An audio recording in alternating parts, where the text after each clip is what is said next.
Boa noite, pessoal que está entrando agora, bem-vindos. Logo a gente inicia daqui 5 minutinhos.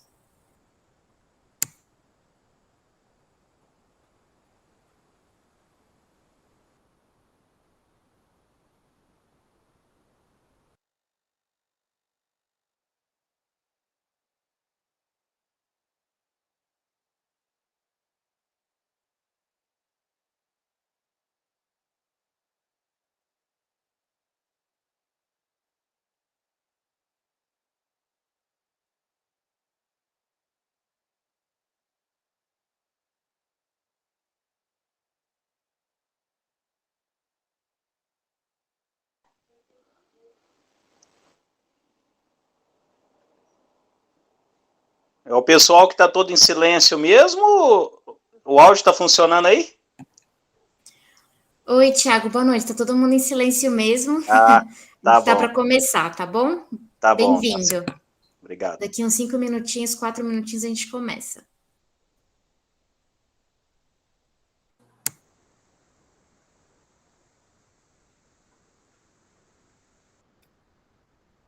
Boa noite, gente. Boa noite. Boa Oi, noite, Claudinei. professora. Tudo bem, Luciana? Tudo certo. E você, professora? Tudo bem também.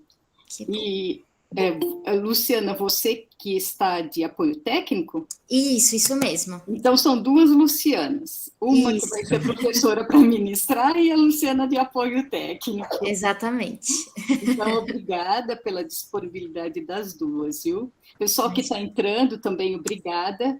O Kurt Bloom, eu já vi em alguma outra palestra hoje, acho que até respondi alguma coisa para você. Você tem um nome tão diferente que ficou marcado para mim. Tudo bem? De onde que você é? Eu sou daqui de Guarulhos, né? Eu estou fazendo Guarulhos mestrado. está pertinho, então. Estou fazendo mestrado pelo Centro Paula Souza, né? E eu aproveitei, vi o de metacognição, né? Que tem a ver com minha pesquisa. Estava muito bom aquele de metacognição, né? Eu gostei muito. Aliás, todas as palestras vocês estão de parabéns. Ah, obrigada. Até a gente está se surpreendendo com a qualidade. Não, é que a gente planeja, né? Mas é assim, a gente nunca sabe o que pode acontecer na hora, né? Então, eu também estou gostando demais. Mas, olha, foi tudo planejado com muito carinho para vocês. Então, eu fico feliz quando vocês estão gostando, né? Se o pessoal está gostando, está aprendendo, tá bom. Obrigado, eu agradeço. Agora mesmo eu acabei de ver, estava assistindo uma palestra do professor Hugo, que ele é um TikToker famoso, né? E ele apresentou o Word Wall. Eu nem sabia que existia isso. E ele faz umas coisas bem legais, sabe? Muito interessante. A Luciana, com certeza, deve conhecer, porque ela conhece todas essas coisas aí. A Lu Criativa. Não é? Você conhece? Conheço um pouquinho. Conheço. Olá, eu sabia que ela conhecia, e eu não conhecia, mas ela conhece. Então é isso, gente. Um bom curso para vocês. Espero que vocês gostem bastante. Amanhã continue prestigiando a nossa programação. E obrigada mais uma vez para o Claudinei, para a Luciana e para a Lu Criativa. Um beijo, gente. Obrigada, professora. Só aproveitar aqui que entrou mais algumas pessoas. Boa noite, pessoal. Bem-vindos e bem-vindas, tá? A gente vai iniciar daqui 2 minutinhos o mini curso. Então, só passando umas instruções rapidamente, é importante que todos vocês fiquem com os microfones desligados, tá bom? Caso vocês tenham algum problema, que vocês não veem que eles sejam ligados, eu vou ficar aqui de olho para desligar, tá bom? Para ter uma interação com a professora durante o minicurso, vocês podem mandando pelo chat as perguntas, tá? Que o Claudinei, ele vai repassando para ela, tudo bem? Porque ela vai apresentar os slides dela, então ela não vai conseguir enxergar. Então, ele vai fazer essa ponte com ela, tudo bem? Se tiver mais alguma dúvida em relação ao congresso, podem também mandar no chat, que eu vou tirando todas elas, tá? Então, acho que a gente já pode iniciar, tá bom? Bom curso para vocês, espero que vocês estejam gostando. Vamos lá. Lisandra, pode falar. É só uma pergunta, nesse mini curso terá lista de frequência ou é que nem as outras palestras que a gente só assiste mesmo? É só assistir, não vai ter lista de frequência. tá bom? Tá bom, obrigada. Imagina. Então vamos lá, professora, pode começar. Antes da Luciana, sou eu te apresentar ela primeiro. Vamos começar? Olá, pessoal, boa noite, tudo bem? Sejam todos bem-vindos e bem-vindos ao nosso mini curso. Essa atividade faz parte do rol de atividades do Congresso Movimentos Docentes 2022, que tem como lema Por uma Educação Transformadora. Se você ainda não se inscreveu no Congresso, se inscreva gratuitamente no site do evento, que ainda dá tempo. Como algumas pessoas já estão perguntando, essa atividade ela não terá lista de presença, tá? Só a sua inscrição no minicurso já vai garantir o seu certificado que virá depois. Este ano, nós estamos contando em nosso evento com mais de 26 mil inscritos, com palestras, minicursos e vídeos de apresentações de trabalho de professores do Brasil e de vários lugares no mundo. É um congresso feito de professor para professor, que foi preparado com muito carinho e dedicação pelos integrantes do Grupo Movimentos Docentes, com o intuito de poder unir as pesquisas acadêmicas às práticas docentes no chão da escola. Estou muito feliz por ter chegado esse dia, porque desde o comecinho do ano, que a professora Marilena, o pessoal do grupo que eu faço parte também, o Grupo Movimentos Docentes, está convidando as pessoas, professores, palestrantes, né, convidando as pessoas para ajudar na organização, e até que enfim chegou o dia. Meu nome é Claudinei Zag Pareski, eu sou mestre em educação, professor e gestor na Secretaria Municipal aqui da minha cidade de Limeira. Como eu já disse agora há pouco, também sou pesquisador do Grupo Movimentos Docentes, aqui da Unifesp, e do Grupo Horizonte da UFSCar. Hoje vou apresentar a vocês a professora Luciana Maraia, que irá ministrar um minicurso Metodologias Ativas com e sem tecnologias digitais. A professora Luciana Maraia, ela é mestre em ensino e suas tecnologias pelo Instituto Federal Fluminense. Ela é especialista em administração e supervisão escolar pela Universidade Cândido Mendes. Ela também é graduada em pedagogia pela Universidade Federal do Estado do Rio de Janeiro. Atuou como professora mediadora para o uso das tecnologias digitais, tem vasta experiência na área da educação, com ênfase em educação e ensino.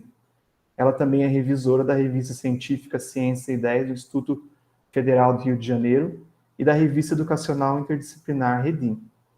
É educadora certificada nos níveis 1 e 2 do Google for Education e do Google Trainer.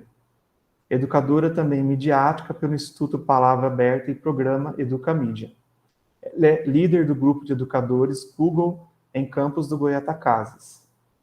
Atualmente é docente efetiva da Rede Municipal de Educação, Ciência e Tecnologia do campus de Goiatacazes, desde 2003, com experiência também em gestão escolar. E assim, após apresentar a professora, é com muita alegria que eu passo a palavra para ela, professora Luciana Maraia, desejando a todos já que tenham um bom curso e pedindo, né, reforçando que se vocês tiverem alguma questão, alguma pergunta, que escrevam no chat, que depois a gente vai responder. Não precisa levantar a mãozinha, tá bom? Escreva, assim que a gente tiver uma oportunidade, a gente vai responder. Professora Luciana, é um prazer poder estar aqui com você e passo a palavra para você agora para o seu curso, tá bom? Muito obrigado pela presença. Eu que agradeço, boa noite aos presentes, obrigado pela oportunidade. Espero que seja um momento de troca, um momento que venha enriquecer a todos nós. Eu costumo dizer que a gente nunca sai do jeito que a gente entra nessas experiências. Então, eu vim aqui compartilhar um pouquinho daquilo que eu aprendi, mas, assim, quero também sair com bastante experiência de vocês. Então, assim, fiquem muita vontade para a gente trocar essas experiências. Coloca lá no chat não só a dúvida, a ideia, a experiência que vocês têm. O professor Claudinei vai passando e a gente vai fazendo a interação. Perfeito. Por que das metodologias ativas a gente começar a falar delas também sem o uso das tecnologias digitais? A gente, às vezes, tem uma ideia, muitos professores têm uma ideia de que eu só posso inovar se eu tiver a tecnologia digital. Um ponto que é importante deixar claro é o seguinte, a gente não pode minimizar a relevância, né, da inovação tecnológica nas instituições de ensino. A gente precisa que isso aconteça. Isso vem acontecendo a passos muito lentos, a gente sabe da realidade. O município aqui de Campos do Goytacazes é o maior do interior do estado do Rio de Janeiro, e a gente vem atravessando esse momento que a gente quer fazer, mas a gente sabe que é um processo longo, essa parte técnica. Mas isso não me impede de inovar, porque eu posso ser uma professora extremamente inovadora, usando uma tecnologia não digital, que é o livro, é o papel, e eu posso ser extremamente tradicional utilizando a tecnologia. Não é a tecnologia que vai fazer o meu fazer pedagógico, sou eu, aquilo que eu implico, que eu imprimo, que eu projeto nessa tecnologia que vai fazer com que minha aula seja inovadora ou não. E aí eu vou dividir esse momento nosso em 2 etapas. Eu vou começar falando um pouquinho da parte mais conceitual, é breve, e aí depois a gente faz um momento mão na massa, que eu vou convidar vocês para mergulhar um pouquinho no que eu vou propor, tá? Para a gente não ficar só naquela parte expositiva. Eu vou começar a compartilhar a tela aqui. Aí, Claudinei, você me sinaliza se está ok. O pessoal está se apresentando agora. Chegou bastante gente agora. Tá ok, viu? Ok? Tá. Então, vamos lá. Metodologias ativas com e sem tecnologias digitais. Se a gente pensar no processo de ensino e aprendizagem, a gente tem que considerar o quanto as tecnologias digitais, o avanço das mídias, vem provocando transformações nas nossas formas de comunicação. O acesso é muito rápido, a gente tem uma quantidade de informação muito grande e muito rápida, mas o nosso maior desafio enquanto profissional da educação é como desenvolver habilidades que façam com que esses estudantes sejam capazes de transformar a informação em conhecimento.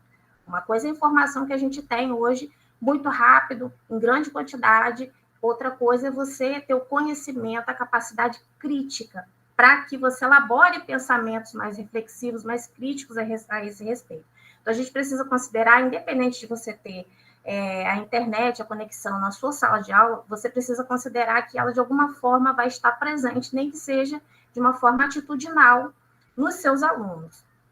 Então, por que as metodologias ativas? O que são essas metodologias? São estratégias que elas partem do princípio de que o aluno é um sujeito ativo no processo de aprendizagem. Então, ela reconhece esse aluno como autor de sua aprendizagem. Se eu estou partindo do princípio que as metodologias são estratégias que eu posso criar ou adotar a partir do princípio que o meu aluno vai protagonizar esse processo, não necessariamente eu tenho que restringir a minha ação apenas ao uso da tecnologia. Qual é a relevância da tecnologia digital nesse processo?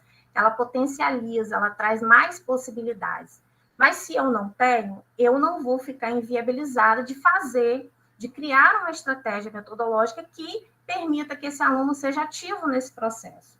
É importante a gente refletir pelo seguinte: a gente, no período de pandemia, naquela coisa do lockdown, a gente vivenciou muito essa questão da tecnologia. O professor se viu, gostando ou não, tendo que aprender, que adotar as tecnologias para que ele pudesse estabelecer algum tipo de comunicação, de vínculo com esse aluno, com os colegas de trabalho, nas suas relações de modo geral. Mas a gente volta para a sala de aula muitas vezes, isso é uma realidade daqui, de onde a gente atua aqui no município. Você volta para a sala de aula, talvez com mais experiência em tecnologia, mas você volta, às vezes, com a mesma estrutura, faltando aparatos que são essenciais para que você possa inovar no sentido tecnológico. Mas se isso já fomentou em você, essa experiência já fomentou em você a vontade de fazer, não necessariamente você vai se prender ao fato de você não ter essa tecnologia digital no seu espaço educacional. E aí a gente pode fazer uma relação com o movimento maker, que é o mão na massa, que é o aprender fazendo, aprender por meio da experiência criativa. A aprendizagem, ela pressupõe que você precisa dar um significado. Então, é uma coisa que a gente já discute e acredito que faça muito tempo, que é trazer um conteúdo que você vai abordar na sua aula de forma significativa, que ele tenha relação com a experiência, o contexto desse aluno. Tanto que a própria Base Nacional Comum Curricular, ela prevê o desenvolvimento de habilidades para que esse aluno seja, ao final de toda a somatória do seu trabalho, um aluno capaz de resolver problemas, de inferir na sua realidade. Então, a gente vai para além de um trabalho conteudista. Eu costumo dizer que a sala de aula, em sua essência, é um espaço de interação humana. Independente da tecnologia, a tecnologia ela vem potencializar a comunicação, as experiências de uma forma geral, mas cabe a nós promover um ambiente construtivo nesse sentido, aproveitando essa característica interativa que a sala de aula tem, né? Então, a gente precisa pensar aí, quando a gente pensa, por exemplo, no uso da tecnologia, no trabalho com as metodologias ativas, que a gente vai estabelecer uma comunicação horizontal, ou seja, o professor, nesse sentido, ele é um mediador da comunicação. A gente não vai estabelecer um vínculo hierárquico, que um sabe mais e o outro sabe menos. A gente precisa, nesse sentido, ter a disponibilidade para ouvir, a capacidade de escuta, a mediação que o professor vai fazer. Então, a gente precisa ter uma postura mais flexível nesse sentido, para que a gente consiga se colocar no lugar de mediador no processo de ensino e aprendizagem, quando a gente pensa no protagonismo desse aluno. E aí eu vou falar rapidamente de alguns exemplos de umas metodologias que são muito utilizadas, como, por exemplo, a rotação por estações de aprendizagem, que são circuitos de aprendizagem que a gente cria, no mínimo 3 estações. Por que no mínimo 3? Se eu colocar 2 estações, eu vou estar caindo lá no laboratório rotacional. Por isso que eu, de propósito, coloquei uma metodologia seguida da outra, para a gente entender a diferença, que algumas pessoas às vezes confundem. O laboratório rotacional, ele mescla um momento que você está com uma parte da turma, por exemplo, na sua sala de aula, e em um outro momento, ou a outra parte da turma está com outro mediador lá no laboratório de robótica, de informática, de ciências. Então, você tem 2 estações de trabalho. Na rotação por estações de aprendizagem, você precisa ter, no mínimo, 3. E essas estações, elas não têm, por exemplo, uma sequência que você defina que o aluno só vai para a estação 2 quando ele passar pela 1.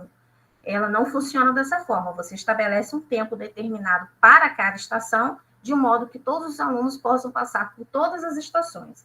Se você criar um vínculo de uma estação com a outra, por exemplo, na estação da leitura, o aluno só consegue chegar na estação da gramática, da produção de texto, se ele conseguir concluir a atividade da estação anterior. Se você fizer esse link, você está criando fases, você está entrando numa estratégia de gamificação. Então, existem, às vezes, algumas especificidades que a gente toma cuidado na hora da gente nomear essa estratégia que a gente está adotando na sala de aula.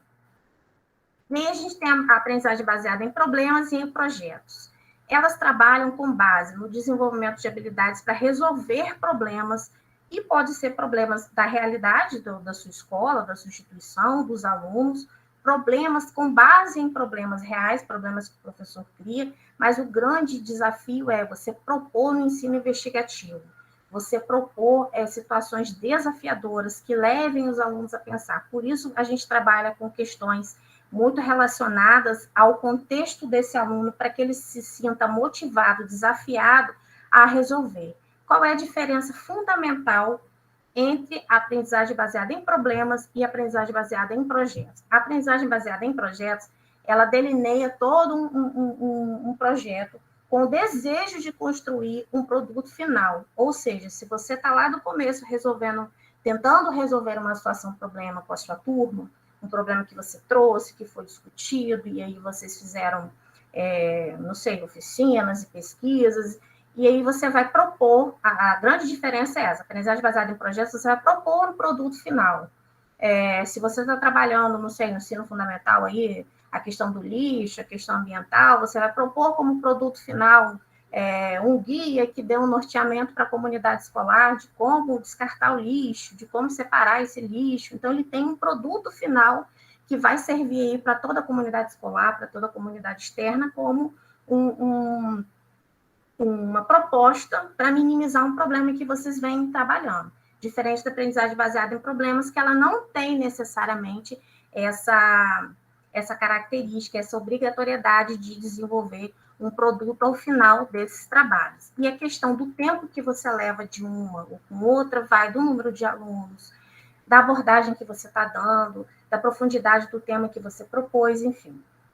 A gente tem uma outra também que é muito simples de você trabalhar e não demanda obrigatoriedade de tecnologia digital nenhuma, que são os 3 momentos pedagógicos, que você organiza a temática do seu trabalho em problematização inicial, você trazer o conteúdo que você quer trabalhar dentro de um problema, porque a ideia é que o aluno compreenda a relevância de se trabalhar, de se aprender um determinado conteúdo para resolver um problema, muitas vezes semelhante à realidade social que ele vive.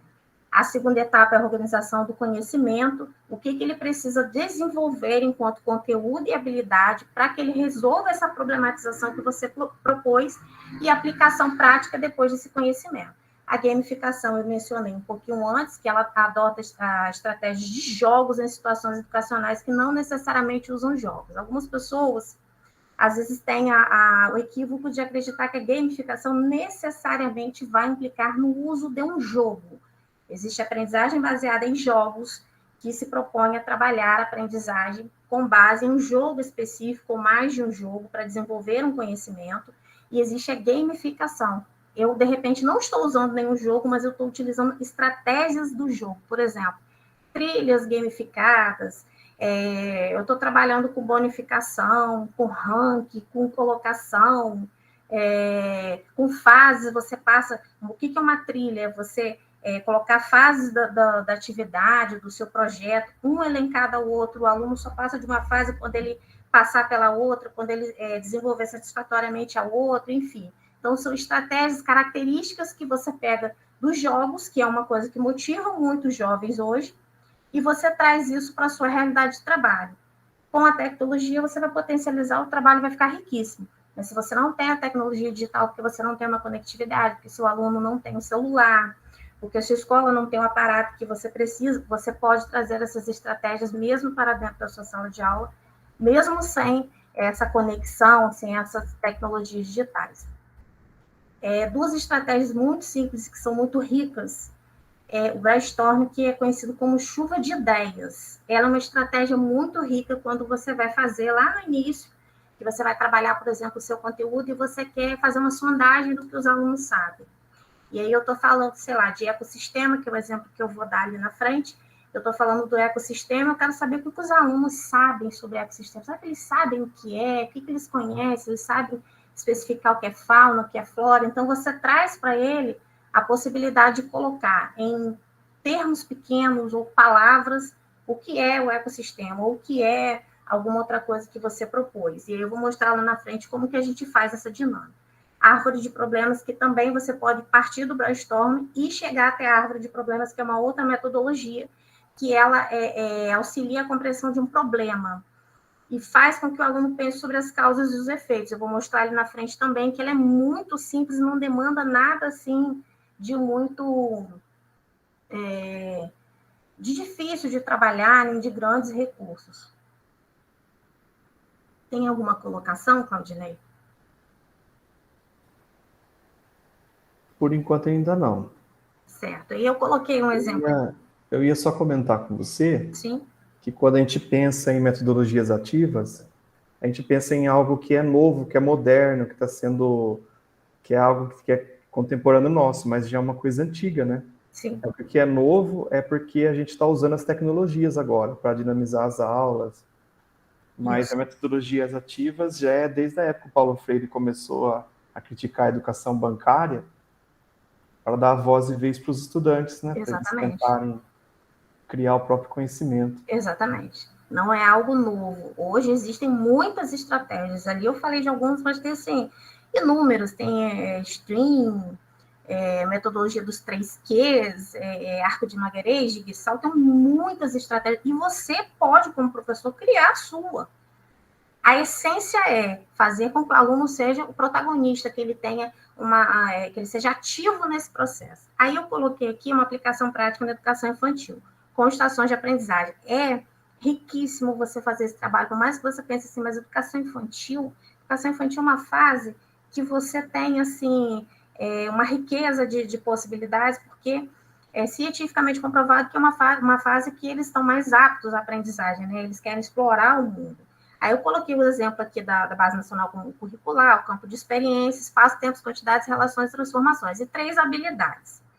E como que eu poderia organizar? Eu fiz 3 estações na sala de aula para trabalhar com educação infantil. Aí eu botei lá, estabelecer relações de comparação entre objetos, observando suas propriedades. É muito simples. A primeira estação que eu criei, os alunos tinham que separar objetos com algumas características, mais grosso, mais fino, colorido, grande, pequeno. O professor de educação física, de educação infantil, já fez isso diversas vezes, quando a gente coloca o objeto lá na caixinha. separado pela cor, separado pelo tamanho. A gente faz isso muitas vezes sem perceber. Ao invés de o professor guardar o brinquedo, dê a chance para o aluno guardar. Cria uma estação com essa sua dinâmica, essa sua rotina na sala de aula. Aí a estação 2 foi trabalhar uma outra habilidade, que era classificar os objetos e as figuras de acordo com semelhanças e diferenças.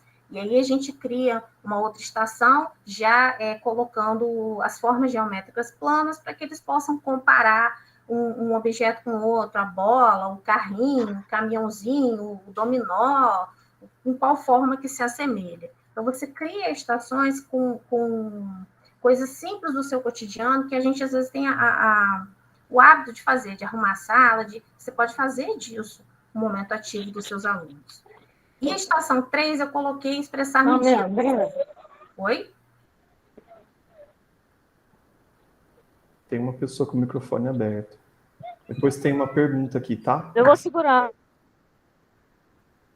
A estação 3, então, eu coloquei como expressar medidas, peso, altura, e aí é um momento que o professor pode ir lá no quadro. Olha só que eu não falei de nada que demandasse um celular, um notebook, uma conexão com a internet, nada disso. O professor pode desenhar no gráfico um quadro ou em cartolina para cada dado registrado, e o aluno pode pintar. Eu particularmente, já fiz isso. O aluno foi lá pintar porque o objeto mais alto a gente classificou que ele ia ser pintado de verde. Então, ele ia lá no quadro pintar e saiu um gráfico que o professor fez, uma coisa assim, simples, porém rica, dinâmica.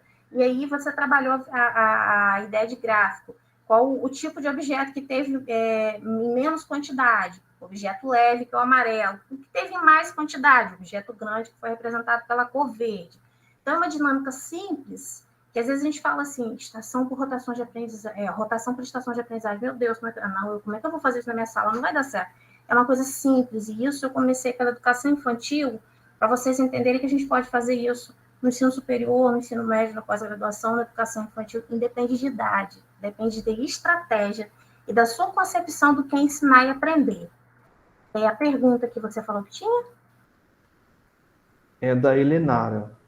A Helenara está perguntando quais são os autores que você usa, qual o embasamento que você tem teórico para... Principalmente o Zé Moran. Moran, tá? né? Para tecnologias Kensky. Aí depois eu vou deixar meu site lá, que tem algumas publicações minhas, que aí tem todo o meu referencial teórico e as experiências lá de pesquisa que a gente tem, metodologias ativas e uso de tecnologias, as principais tecnologias que eu já testei de forma mesmo acadêmica, e todas esses referenciais, tá? No final eu vou passar lá. Vou passar o se ela quiser, ela pode olhar lá, fica mais à vontade, que tem todo o meu referencial lá. Tá bom? Muito legal. E aí, eu fiz uma experiência no 7º ano do ensino fundamental com brainstorming, que é a chuva de ideias, que a gente pode representar isso por palavras. Diversidade de ecossistemas, esse foi o objeto do conhecimento, e aí delimitei lá uma habilidade a ser desenvolvida. Por que eu coloquei, fiz relação com a Base Nacional Comum Curricular? Aqui na nossa realidade, os professores de ensino médio, fundamental, educação infantil, todos têm que ter no seu planejamento a habilidade que eles querem desenvolver, alcançar nos alunos. Então, tudo que a gente faz é sempre relacionado a essas habilidades. A chave é você problematizar a questão. Você sabia que jacaré possui um dentista natural? E aí você joga uma pergunta, você tem que ter também uma postura flexível, eu sugiro que você não chegue com o conteúdo pronto, você chegue com uma questão que faça pensar, que abra uma discussão. O que você imagina que acontece quando uma ave entra na boca de um jacaré? Você imagina que o jacaré engole, você vai ouvir múltiplas respostas. Existe uma espécie de ave que pode entrar na boca do jacaré e sair lesa, pois ela se alimenta dos restos entre os dentes desse animal. Você sabia? Muitas pessoas não sabiam, como eu também descobri recentemente. E aí, vamos lá. Mas como o jacaré sabe que essa ave, seu instinto natural não seria de predador, essa harmonia chamamos de ecossistema. E aí eu fiz todo um cenário e a gente discutiu. Você sabe o que é ecossistema? E aí a gente começa com o brainstorm. O que é o brainstorm na prática? Os alunos vão colocar as ideias que eles têm. Eu acho que ecossistema é a moradia dos animais. Eu acho que ecossistema é uma comunidade de espécies. Aqui eu usei essa apresentação, ela foi feita no Canva. Eu já fiz em formação de professores o brainstorm utilizando os post-its do Canva.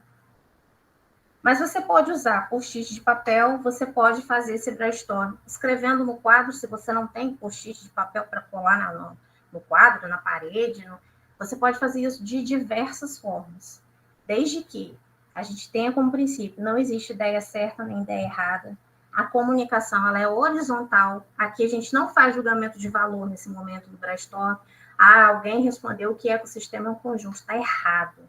Não, é a ideia que ele tem. Você vai fazer um apanhado dessas ideias. Você, nesse momento, está fazendo uma sondagem do que essa turma sabe ou acredita que seja o tema que você está propondo, e você vai trabalhar a partir disso. Mas depois que eu fizer todos esses post-its, essas palavras no quadro, o que eu vou fazer? A gente vai dialogar sobre ela, a gente vai trabalhar em cima dela, a gente vai problematizar essa questão.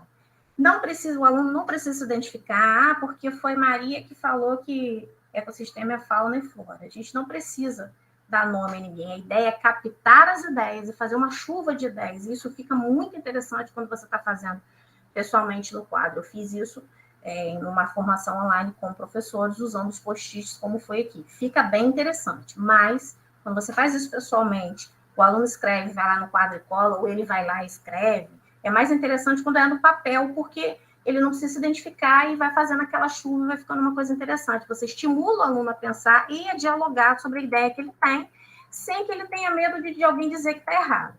Aí a gente pode puxar um gancho para essa árvore de problemas. O que é a árvore de problemas? A gente tem a estratégia também dos post-its, da chuva de palavras, né, esses aplicativos que usam nuvem de palavras. Essa parte das folhas da árvore são as consequências do problema. Então, a gente começa primeiro pelo problema central, que é o caule. Você escreveu lá que o problema é o desequilíbrio ecológico, ambiental. É um problema que a gente tem, mas isso você já veio discutindo toda a questão do ecossistema. E aí as raízes, os alunos vão dizer quais são as causas desse problema, o que causa o que na cabeça deles eles acreditam, têm de conhecimento que causa esse problema. E quais são as consequências desse problema, que são essas folhas dessas árvores. Então, ela fica visualmente como se fosse realmente uma árvore. E daí, ela não é uma metodologia, na minha percepção, pronta, que você resolveu todo o seu problema de ensino e aprendizagem. Mas ela é uma estratégia que vai te possibilitar ampliar a discussão, trabalhar de uma forma colaborativa, de uma forma horizontal, quebrando, às vezes, o gelo, trazendo o que esses alunos têm de conhecimento prévio para você, porque a gente precisa também partir do que eles têm de experiência, de ideia. E aí, são estratégias que você vai ampliando, modificando para a sua necessidade. Pode falar, Claudinei. Nós usamos uma vez aquela árvore dos problemas para trabalhar na gestão. Nós tivemos uma reunião, uma formação de gestores, e foi pedido para a gente, antes da gente fazer o plano de ação, a gente tem que conhecer quais são os problemas da escola. Aí nós colocamos lá os problemas, quais eram as causas, e depois de a gente levantar todos esses problemas, a gente começou a escrever o plano de ação. É interessante porque a gente quer começar já a escrever o plano direto, antes da gente pensar sobre o que causou aquele problema, o que a gente pode fazer para melhorar aquilo, porque tem coisa que está fora do nosso alcance. Sim. Tem coisa que, por exemplo, falta funcionário na escola. Não é culpa nossa, é culpa da falta de investimento na educação, né, dos prefeitos, dos secretários de educação, administradores. Mas alguma coisa que acontece lá na escola que a gente consegue modificar.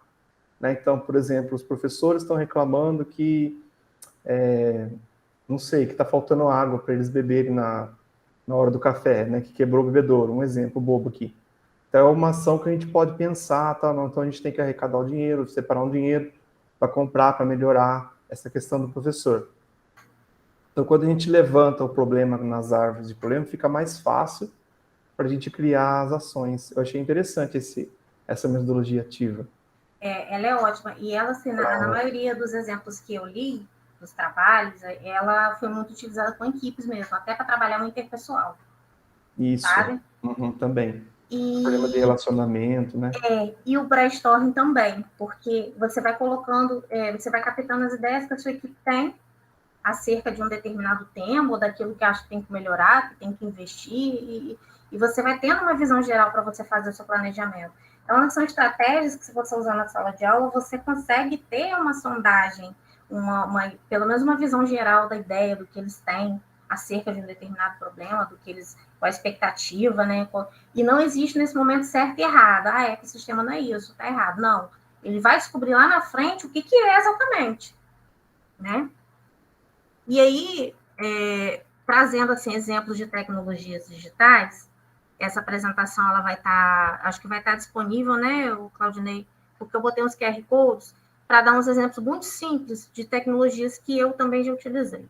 Sim, Por exemplo, quem quiser depois da apresentação tem que pôr o e-mail aqui no chat, que depois a coordenação do curso vai enviar. Certo.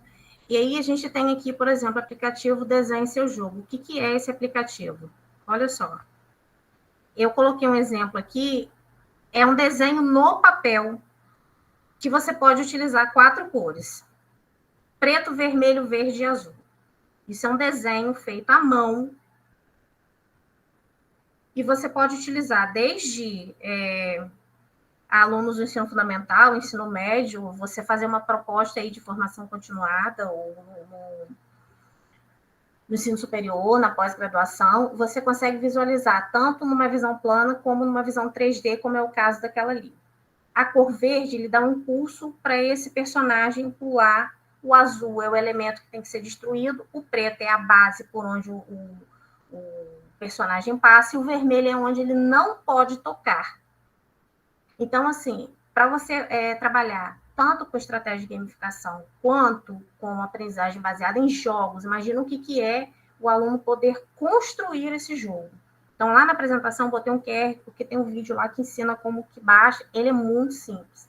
O mais bacana dele, Claudinei, é que você consegue, por exemplo, eu fiz um desenho, você fez outro, um outro colega fez outro. Você consegue juntar esses desenhos e fazer as fases. A minha fase é 1, a sua é 2 e a da Luciana é 3. Então, você faz um esquema de aprendizagem colaborativa. Você consegue, em grupo.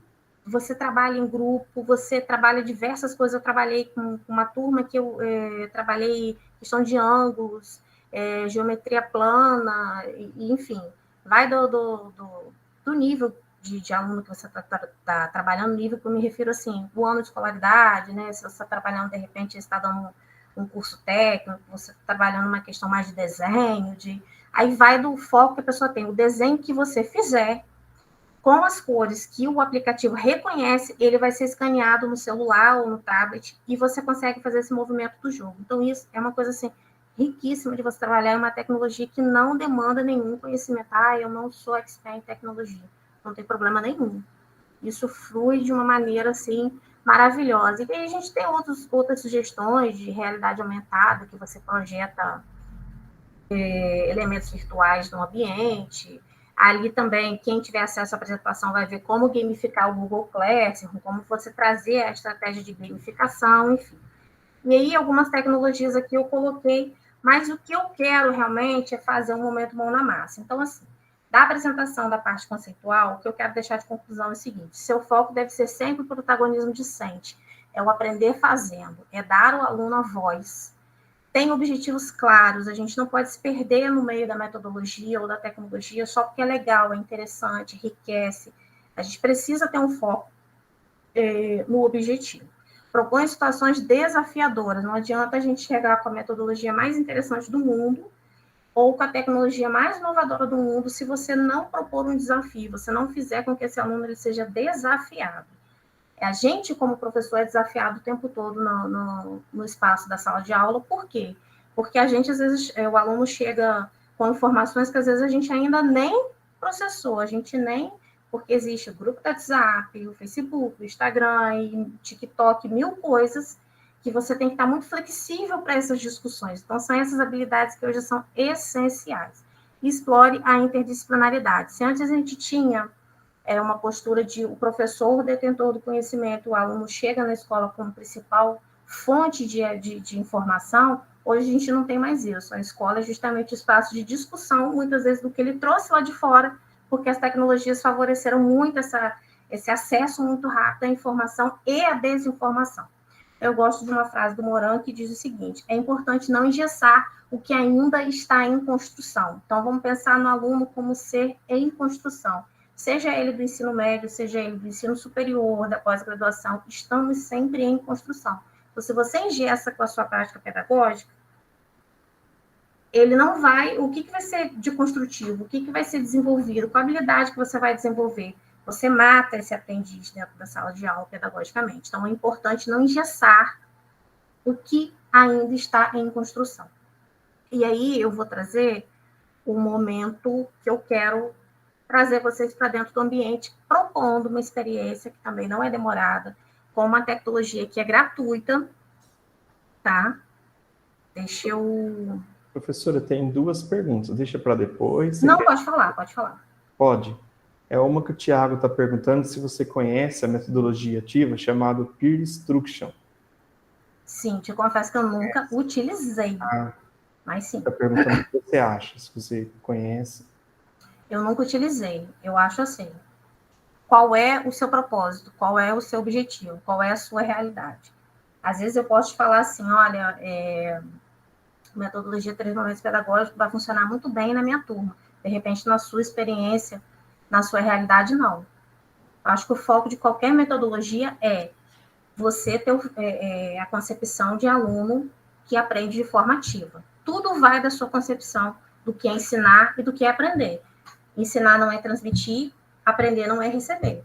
É um processo construtivo. Eu não vejo ensino e aprendizagem como coisas dissociadas. Eu vejo um processo que engloba as duas coisas. Não existe aprendizagem se não houver ensino, não existe ensino se não houver aprendizagem. Então, a metodologia ela tem que ter esse foco. Desde que você tenha desde que a sua concepção tenha essa base ativa, a estratégia vai muito daquilo que você quer. Por exemplo, a árvore de problemas que o Claudinei falou que foi usado no foco mais com gestão de problemas, de equipe, de ideias. Para ele funcionou muito bem. Para algumas pessoas, de repente, não tanto, porque já demandava uma outra situação, uma outra metodologia mais complexa, porque já tinha o foco no problema. Ali a gente levantou o problema. Se você já tem um problema, de repente, uma outra metodologia. Aí vai muito da sua realidade. Eu te confesso que eu conheço, teoricamente, e não usei. Então, não sei, mas eu acho que vai muito daquilo que você pretende da realidade que você tem. E a outra pergunta é da Clecência. Ela está perguntando assim, se você sabe quais são as metodologias ativas mais utilizadas no ensino de matemática para os anos do ensino fundamental, os anos finais. Na verdade, não existe nenhuma pesquisa que tenha apontado, pelo menos que eu conheço, as metodologias que são mais utilizadas para matemática, qualquer uma delas. Quando penso em matemática, penso na gamificação. Eu penso na... Ai, meu Deus. Metodologia... meu Deus, Arco de Magalhães. O Arco de Magalhães, ele é... Lá no site que eu vou passar para vocês, tem também um trabalho que foi feito nesse sentido. Ele tem um momento de troca, né? Você divide a turma em 2 grupos, um são os especialistas e o outro, esqueci o nome que dá. Eu sei que esses especialistas, quando eles solucionarem um problema, eles vão trocar de lugar e vão, como se fosse assim, ensinar, né? Compartilhar a experiência de especialista deles sobre um determinado tema com esse outro grupo. Então, assim, eu desconheço alguma coisa que aponte, assim, quais são as metodologias mais utilizadas para a matemática. Eu desconheço alguma pesquisa nesse sentido. Pode haver, mas eu não conheço. Então, volto a dizer, vai da sua estratégia. E eu gosto de aprendizagem baseada em jogos para matemática. E jogos não necessariamente precisam ser digitais. Você um dominó é um jogo, dama é um jogo, xadrez é um jogo. O Uno. O Uno é excelente para matemática. Os alunos adoram, né? Formam grupos, deixam eles lá. Exatamente. E também trabalhar com problemas, situações matemáticas, para resolver em grupo, depois colocar um ranking para ver qual grupo que acerta mais. Isso. Né? Baseado também com o que você falou, os objetivos dos jogos, na competição, ali no ranking, para ver qual grupo que acerta mais. Exatamente. Desafiando eles, né, com os problemas. Eu já vi também. Mais alguma? Não, as perguntas agora eram essas 2. Deixa eu ver se tem mais alguma. Para só... tem... De que maneiras podemos contornar problemas curriculares para inserir a utilização das metodologias ativas no ensino básico? O Rafael está perguntando. Quais seriam esses problemas curriculares? Às vezes é o excesso de conteúdo, será? Não tem pouco tempo para desenvolver? Pode ser. Pode ser. O que acontece? As metodologias ativas, elas não são, como eu falo das tecnologias, elas não vão salvar a pátria, né? Se a questão foi essa que você colocou, por exemplo, de excesso de conteúdo, às vezes excesso de aluno também dentro do espaço, né? A gente tem turmas, às vezes, muito grandes. As metodologias, elas são estratégias, né? E aí você vai adotar uma ou outra, ou várias no decorrer do seu trabalho, de acordo com a possibilidade que você tem. Por exemplo, se você, às vezes as pessoas perguntam assim, mas quantas estações de aprendizagem eu posso criar? Depende do seu conteúdo, depende do número de alunos, do tempo de aula que você tem. Um professor de primeiro ao quinto ano, ele fica 4 horas com a turma. Um professor do Fundamental 2, que é professor de disciplina específica, ele vai ficar 50 minutos. Às vezes 2 aulas de 50 minutos, então ele tem que ter uma estratégia mais rápida. Se você quer uma sondagem do conhecimento, você já vai usar uma outra estratégia, uma outra metodologia. O fato é você trazer para a sua sala de aula o ensino por investigação, o ensino provocativo, o ensino, uma proposta desafiadora. E aí eu penso assim, você tem questões curriculares? Tem. Você tem problemas curriculares? Eu não sei quais ele está se referindo. Às vezes a gente se depara com um currículo que a gente não concorda muito, mas é imposto que a gente tem que trabalhar. Mas existe uma coisa chamada liberdade de cátedra, que é a autonomia pedagógica que o professor dentro da sala de aula tem. A autonomia pedagógica, ela é soberana. Na minha sala de aula, eu crio a estratégia, eu adoto a metodologia. Mesmo que eu tenha um plano de aula, um plano lá que eu tenho que executar, que é a coordenação, que a escola colocou, que eu tenho que trabalhar X conteúdos num período de tempo. Você vai trabalhar de forma interdisciplinar, você vai trazer aquele conteúdo dialogando com a realidade de aluno que você tem, com a realidade do contexto desse aluno, de onde ele mora. Se você, por exemplo, trabalha às vezes no interior, o aluno lida às vezes com um espaço natural muito maior do que quem está trabalhando, quem está atuando mais dentro de uma área urbana. Então, você tem problemas diferentes, problemas locais diferentes. Isso te possibilita trabalhar matemática dentro desse contexto, possibilita trabalhar geografia dentro desse contexto, português dentro desse contexto, a história daquele local dentro desse contexto. Isso não significa que ele não vai explorar as outras realidades, que quem está na área urbana não vai conhecer a rural, não vai conhecer os aspectos da área rural e vice-versa. Existe uma relação entre elas, estou dando um exemplo aqui da minha cabeça, existe uma relação entre elas e que você vai explorar, mas tudo depende do seu, independente do problema curricular, não sei a qual ele se refere, a gente traz esse currículo, esse conteúdo que está sendo exigido para desenvolver as habilidades que a gente precisa. Hoje a Base Nacional Comum, ela é o quê? Desenvolvimento de habilidades, tá? Dentro dos conteúdos propostos, mas você precisa formar esse aluno para resolver problemas, para pensar, para criticar, para mudar a realidade que ele tem. Então, eu acho que é mais ou menos isso aí, dialogar com as disciplinas de forma interdisciplinar. Então, as metodologias ativas são um campo estratégico, você adota uma, você adota outra, às vezes a outra não serve muito para você, vai muito da sua realidade. Alguma outra coisa, pode dizer? Tá certo. Não, agora o pessoal está colocando o e-mail para receber depois o material por e-mail. E aí a gente tem aqui, eu entrei aqui agora no meu Gmail, no meu Google Drive. Por que eu entrei no meu Google Drive? Porque eu vou criar aqui de forma gratuita, eu estou numa conta gratuita. Eu vou vir aqui em novo, vou vir aqui em mais, vou vir aqui em Google Site. Eu posso usar, e agora eu estou falando de uma experiência com tecnologia. Eu posso utilizar, fazer uma experiência de metodologias ativas, por exemplo, aprendizagem baseada em problema, projeto, ou simplesmente criar um portfólio daquilo que foi feito com os alunos, fazendo um site colaborativo, onde as pessoas vão entrar, as pessoas que você selecionar, isso pode ser o grupo da turma, isso pode ser para você trabalhar em equipe, já fiz uma formação continuada de professores dentro de um Google Site, e de uma forma gratuita, sem conhecimento de programação. Então, imagina o que você dá, a possibilidade a um aluno, dependendo do segmento que você atua, dele ter um site com a ideia dele, com o produto final lá da aprendizagem baseada em projeto, por exemplo,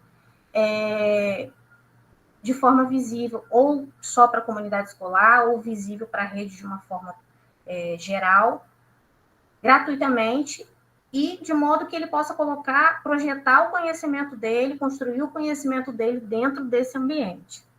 Então, eu fui lá no Google Drive, vim novo, vim mais, e aqui está o Google Site. Ok. Eu estou ele aqui. Esse é o antigo Blogger?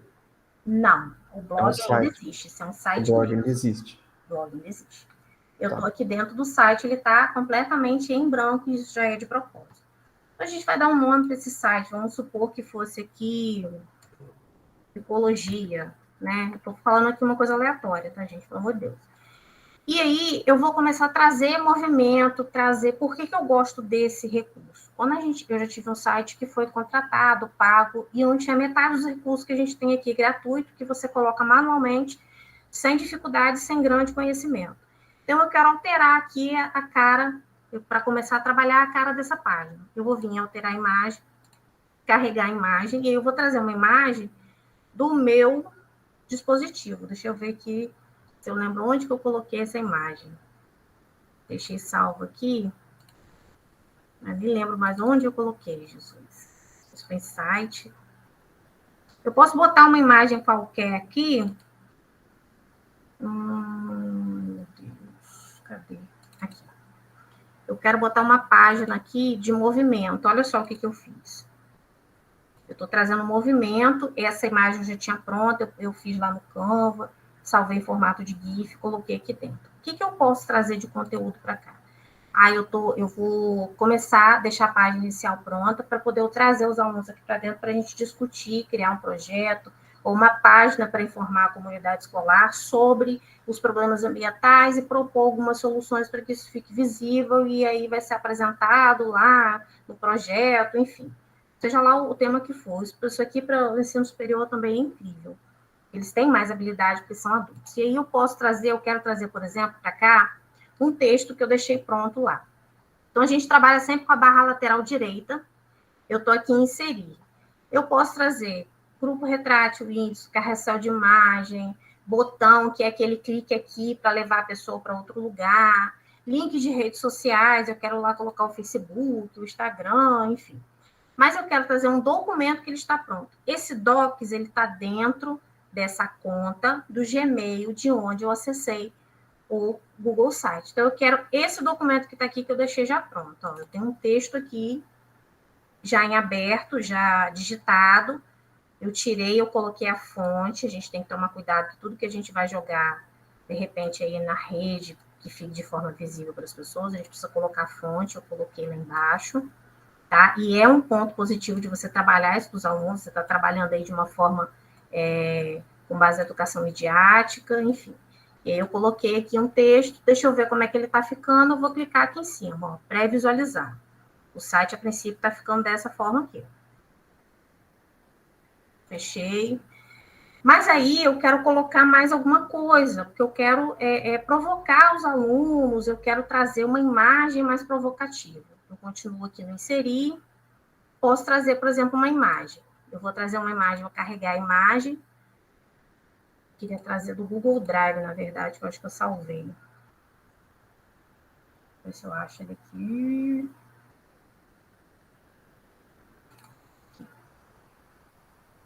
Eu quero essa imagem aqui. Eu quero trazer uma provocação.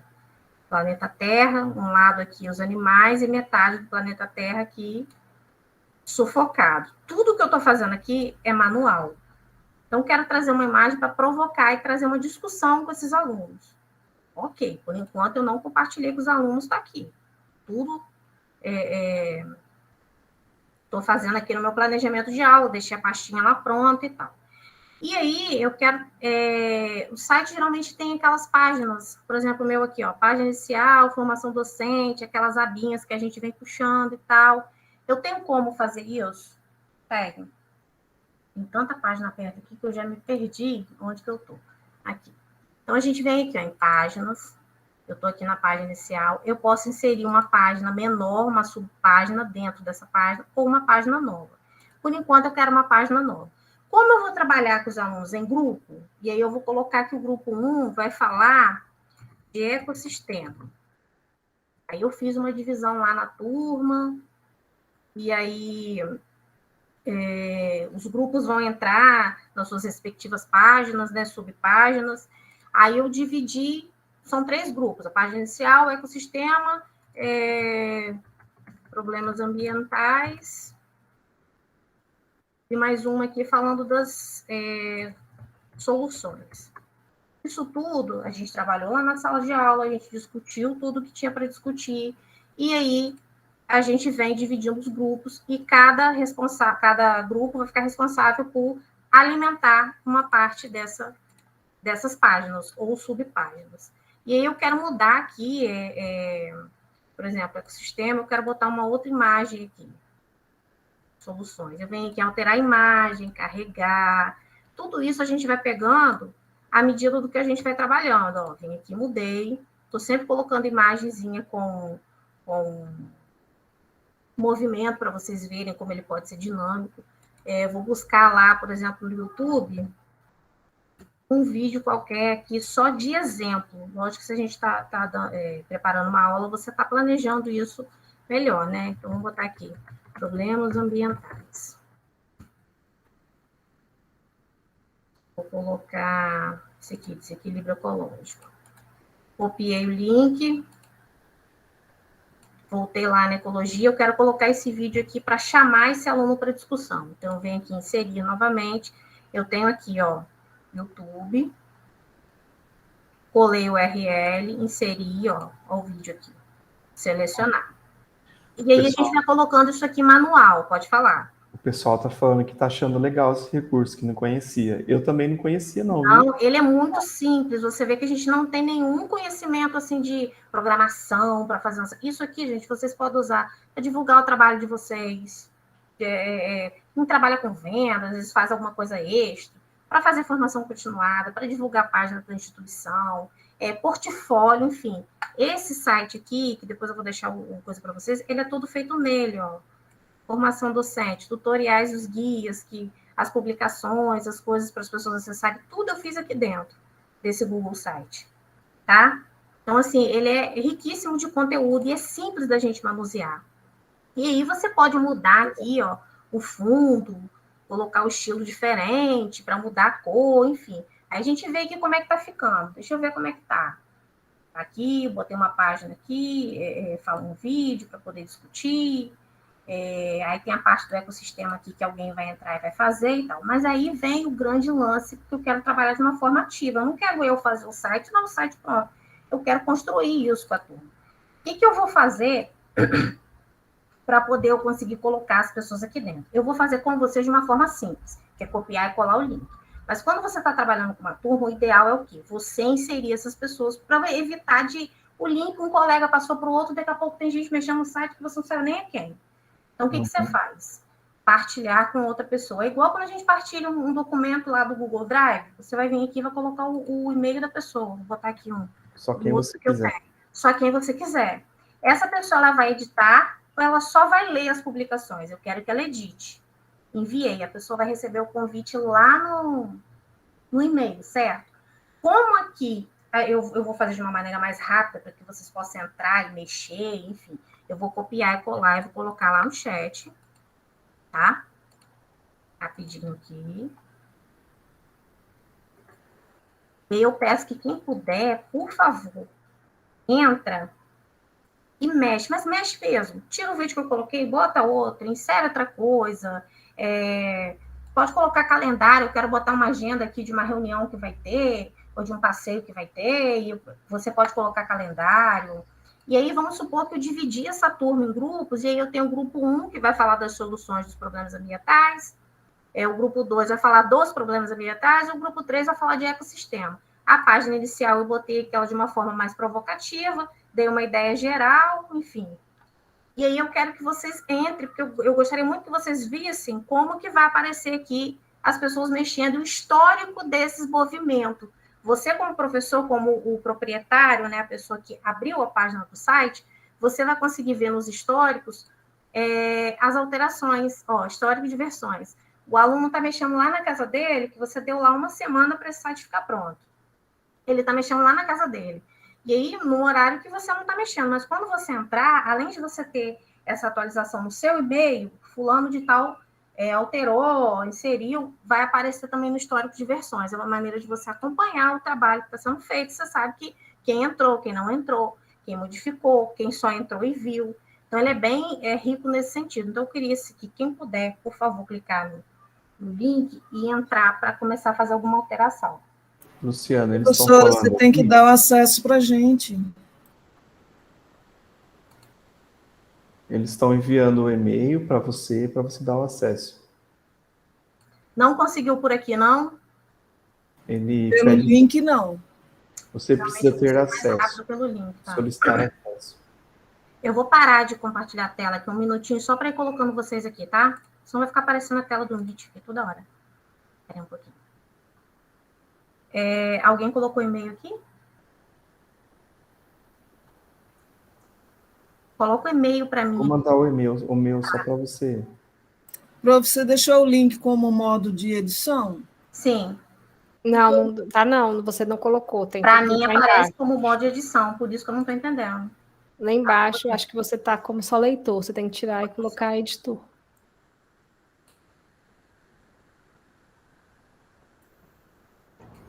É o tipo de compartilhamento que precisa mudar. Um por um. O tipo de compartilhamento tem que ser para todas as pessoas com link, e não apenas aqueles que estão restritos aí ao seu Gmail da sua instituição. Então, mas não está assim, esse daí não é institucional, não, entendeu? Então, mas mesmo não sendo institucional, esse link é padrão lá.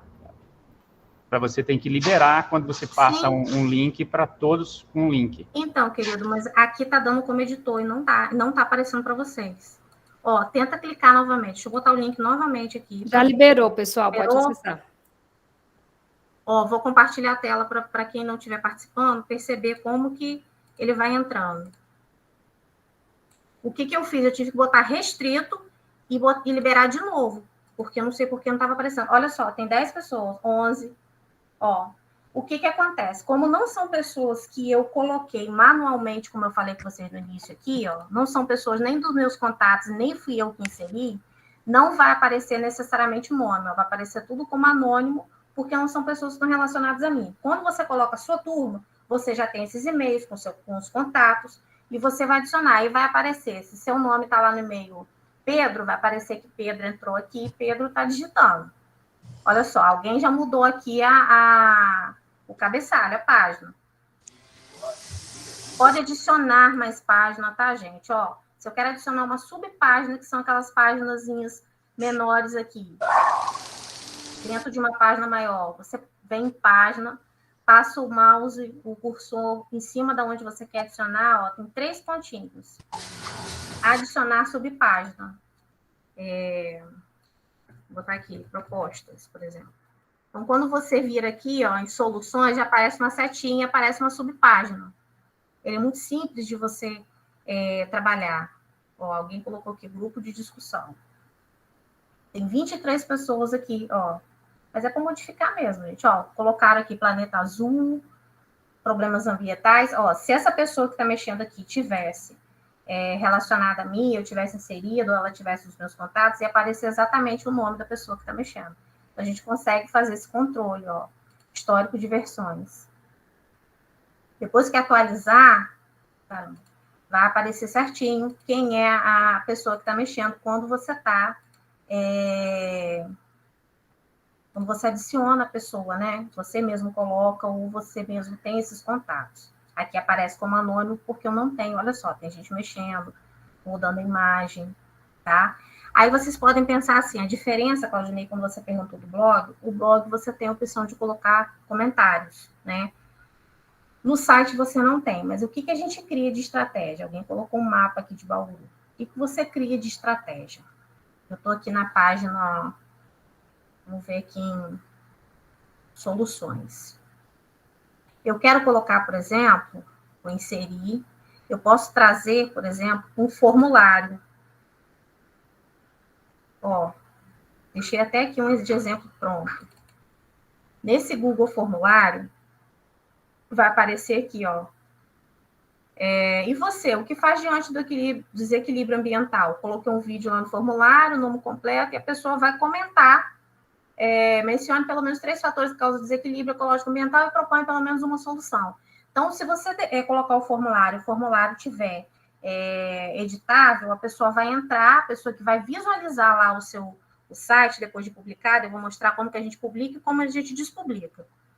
Ele vai estar aqui, a pessoa vai responder o formulário e você vai receber a resposta. Então, é uma maneira de você ter alguma interação para o público externo. Você pode colocar formulário, você pode trazer, por exemplo, eu quero mostrar o carrossel de imagens, por exemplo. Deixa eu ver aqui. Quero colocar aqui em aprendizagem. Carrossel de imagens, gente. Quando a gente clica em carrossel de imagens, é igual a gente faz no Instagram. Vem aquele monte de imagem que você vai passando de uma para outra. Deixa eu ver aqui. Onde eu botei essas imagens? Acho que tem site. Gente, eu deixei salvo aqui. Eu nem sei mais onde que eu botei. Não foi essa aqui. Tem tanta imagem, tanta coisa, que a gente fica até zonza. Vou botar essas aqui só para mostrar para vocês. Eu queria uma outra. Eu deixei separadinho aqui. GG.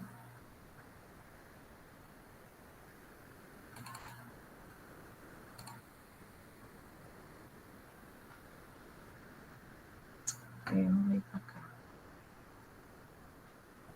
Gente, vocês estão tão quietinhos, vocês estão me ouvindo? Estamos prestando atenção a você para não perder nada. Aqui sabendo fazer o site maravilhosamente como você. E aí eu tô carregando a imagem. O chato é que você tem que colocar de uma por uma, ó.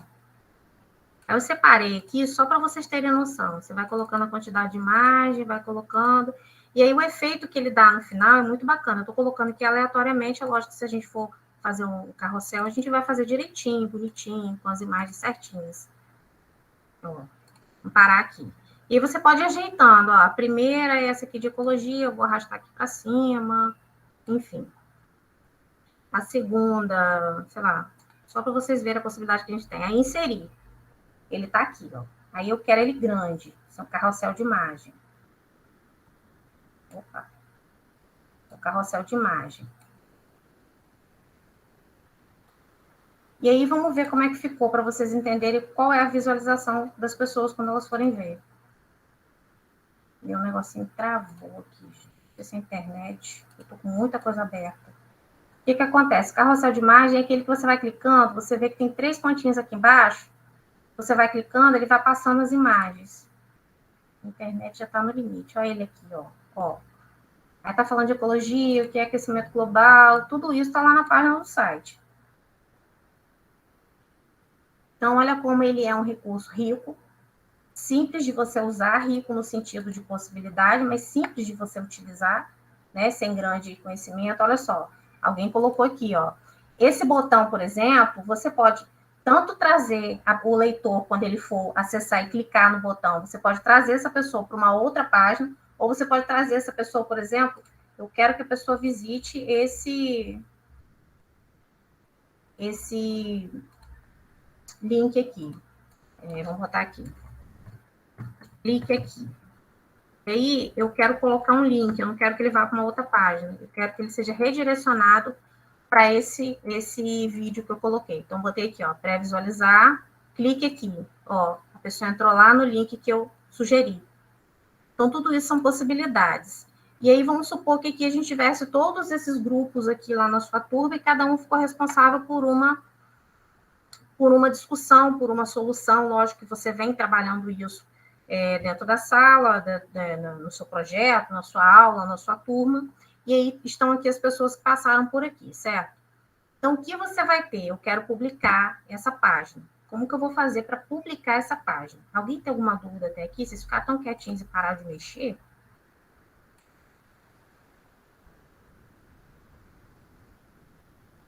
Claudinei? A Grace falou assim que se ela piscar, ela perde informação. Então ela não vai. Então ela não vai. Eu queria que vocês mexessem mais, gente. E aí a gente vem aqui, eu quero publicar, certo?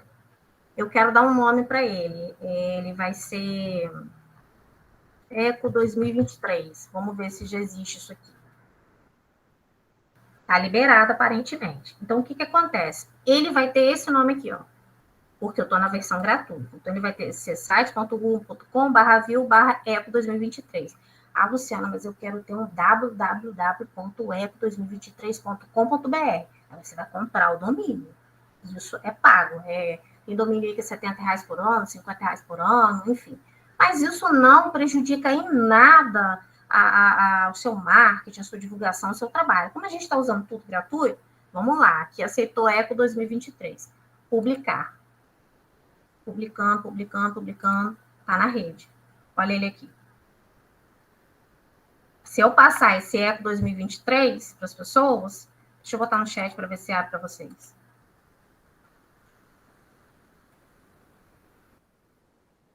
Se eu passar esse Eco 2023 para as pessoas vão ver dessa forma. Certo? Uhum. Certo. Depois que você publica, como você sabe se as pessoas acessaram o seu site? Aí a gente faz uma inscrição num recurso do Google chamado Google Analytics. Você escreve o site pelo e-mail. Uhum. Aí você consegue ver quantas pessoas acessaram. Igual o YouTube. Entendeu? Entendi, legal. É gratuito também. Interessante. Aí, vamos lá. Eu quero anular essa publicação, porque eu quis deixá-la no ar só por um período de tempo, mas aí o ano acabou, eu vou mudar de turma, eu vou mudar de instituição, enfim, anular a publicação. Tirei ele do ar. Mas ele continua aqui. Onde eu vou achar esse site na hora que eu quiser editar esse site? Ele está onde? Google Drive. Deixa eu atualizar minha página. Ele fica salvo lá. Ele fica salvo aqui. Legal. Olha ele aqui, ó. Ele está aqui. Toda vez que você for editar, ele está aqui dentro. Um cuidado ele está usando a sua memória do Gmail. Você tem 15 gigas no Gmail, no Google Drive, no Google Fotos, todas as suas movimentações do Google naquela conta. Então, assim, eu sugiro que você, que é proprietário, compartilhe no modo também proprietário, editor, com outra conta de e-mail que você tenha, porque às vezes a gente vai usando e nem percebe que aquilo já foi. Certo? Você pode fazer cópia. Tinha uma parte aqui, nem sei se tem ainda, que você torna uma outra pessoa proprietária, ó, transferir propriedade.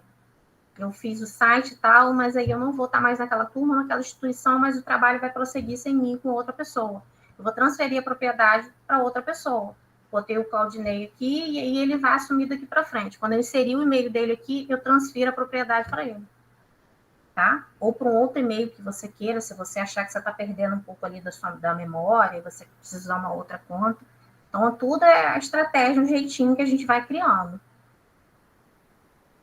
Certo? A Andréia está perguntando se é fácil achar um tutorial para usar o Google Site. Lá na apresentação eu coloquei, é só... Tá lá no QR Code, deixa eu colocar aqui também o...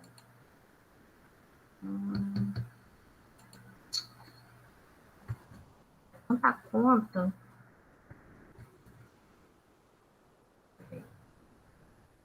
Só um minutinho. Tem aqui. Aqui, ó. Vou colocar aqui também, tá, gente, no chat, ó. Aqui dá passo a passo tudo isso que a gente fez de uma maneira bem devagar, bem tranquila. Eu vou depois, o Claudinei, eu vou enviar pelo seu WhatsApp hoje ainda.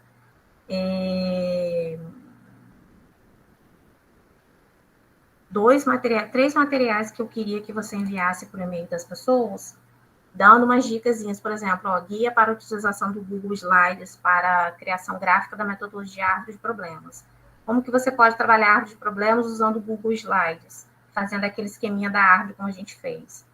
É pequenininho, é direto ao ponto. O uso do Jamboard, por exemplo, aqui na metodologia da árvore de problemas, e brainstorming, que é aquela questão dos post-its, que também é dentro do seu Gmail, ó, ele fica organizado nesse sentido. E o como que você utiliza o Google Drive, inclusive criando estações de aprendizagem, se você for dar um curso, uma aula virtual. Então, eu vou te enviar esses 3 arquivos para que você possa enviar para o pessoal junto no e-mail que você for enviar. Pode ser? Luciana, é a Lara que vai enviar, tá? A Lara ou o Everton, que eles estão falando no grupo lá do MD, que o material que você tiver, passar para eles, que eles vão enviar no e-mail, pessoal. Tá, eu vou enviar para eles pelo WhatsApp. Certo? O pessoal tá falando que gostou bastante da experiência, viu? Ah, que bom. Deixa eu só, por favor, aí um feedback, assim, para mim, porque toda vez que eu dou compartilho alguma experiência, assim, eu gosto de ter o feedback, né? Para a gente fazer depois melhor, cada vez melhor, o que a gente faz. Então, eu gostaria, assim, que vocês respondessem formas rapidinho, tá? Só para a gente ter um feedback aqui do que está sendo feito, se está bom, o que a gente pode fazer de uma próxima vez. E aí eu queria saber se tem perguntas, alguma coisa assim, a gente está aqui. Aquele programa que você falou para verificar se a pessoa visualizou o site chama Google Analytics. Analytics. Eu coloquei aqui. O pessoal está perguntando. Aí eles estão falando que gostaram de conhecer o Google Sites. Eu também não conhecia. Eu tinha usado o Blogger já há muito tempo atrás, mas eu nunca tinha usado isso. Eu acho ele mais simples até do que o próprio blog. Entendeu? Ah, deixa eu botar o site que eu falei com vocês, até para a pessoa que perguntou sobre as referências. Ó, botei aqui, dá uma olhadinha lá. Lá tem materiais que pode baixar, tem curso. Oi, gente. Eu vou colocar, tem outras metodologias lá no meu Instagram também, tá?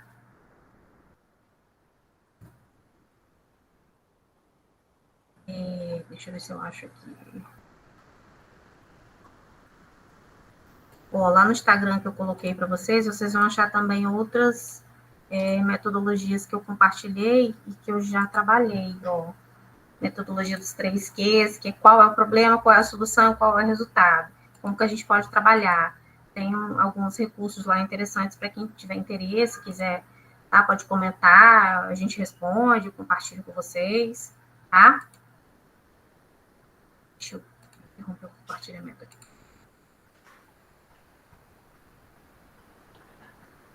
Luciana, pelo próprio Google tem alguns cursos, né, que ensinam a mexer com os aplicativos.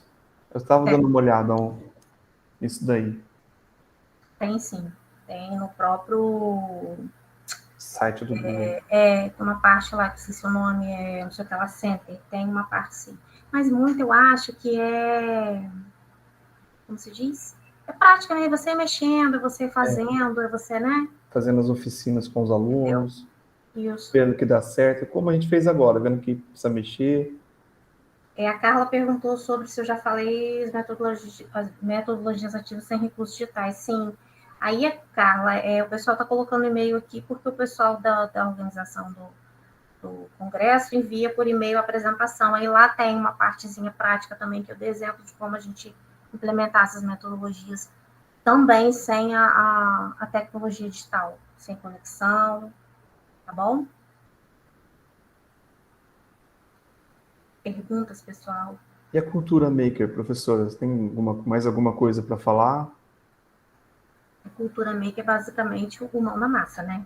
É a mão na massa. A gente aprender fazendo, a gente aprender construindo, a gente aprender a resolvendo problemas. É muito ligado àquilo que você falou, embora a gente tenha nomenclaturas muito novas, a gente tem aí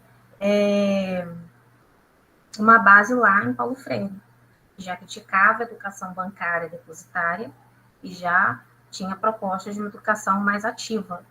Isso foi sendo desenvolvido e a gente vai se apropriando disso e implementando, adaptando, melhorando, modificando e vai evoluindo também conforme as tecnologias evoluem, né? Uma coisa muito relacionada à outra. Quando a gente estuda sobre metodologias ativas, vários autores, né, o próprio Morani fala também, José Moran, que tem muita resistência dos professores em usar. E hoje deu para perceber que não é tão difícil assim. A gente tem que criar uma prática, né? E ter um passo a passo, e vendo Sim. qual é o nosso objetivo, e mexer. Não precisa ter cursos, não precisa fazer um curso de 2, 3 anos, né, que a turma pensa, de informática para poder mexer, né? Não, é aquilo que eu falei. Dá para usar os recursos gratuitos, Sim. aqueles que são mais fáceis de utilizar.